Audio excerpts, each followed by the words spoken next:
Instagram scroll చేస్తున్నప్పుడు కొన్ని ads చూసుంటారు. ప్రీ లాంచ్ ఆఫర్, తక్కువ ధర అని. మీరు ట్రస్ట్ చేద్దాం అనుకుంటారు, ఆ ఆఫర్‌కు ఆల్మోస్ట్ రెడీ అయ్యారు. కానీ మీరు చూసే ప్రతి 10 యాడ్స్‌లో 8 ads illegal. TG RERA chairman October 2025 నుండి మార్చ్ 2026 మధ్య 537 ఆన్లైన్ యాడ్స్ చెక్ చేస్తే 451 వయోలేషన్స్ ఉన్నాయి. ఇదే ఆ 84% ట్రాప్.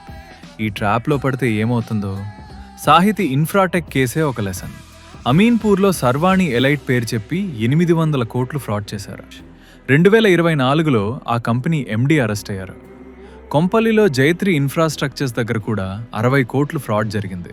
ఇలాంటి మోసాలు మీకు జరగకుండా మిమ్మల్ని కాపాడే ఒకే ఒక్క legal weapon section 13. Rule is simple. బిల్డర్కి 10% కంటే ₹1 ఎక్కువ ఇస్తున్నా వెంటనే రిజిస్టర్డ్ అగ్రిమెంట్ ఫర్ సేల్ అడగండి. ఎంఓయు అనేది జస్ట్ ఒక పేపర్ మాత్రమే. అది అన్రిజిస్టర్డ్ అయితే రేపు ప్రాబ్లం వస్తే రెరా మిమ్మల్ని కాపాడలేదు. బిల్డర్ రిజిస్ట్రేషన్ తర్వాత చేద్దామంటే వెంటనే బయటకు వచ్చేయండి. మీ మనీ సేఫ్గా దాచుకునే లీగల్ ప్రొటెక్షన్ గైడ్ కోసం సెక్షన్ 13 అని కామెంట్ చేయి.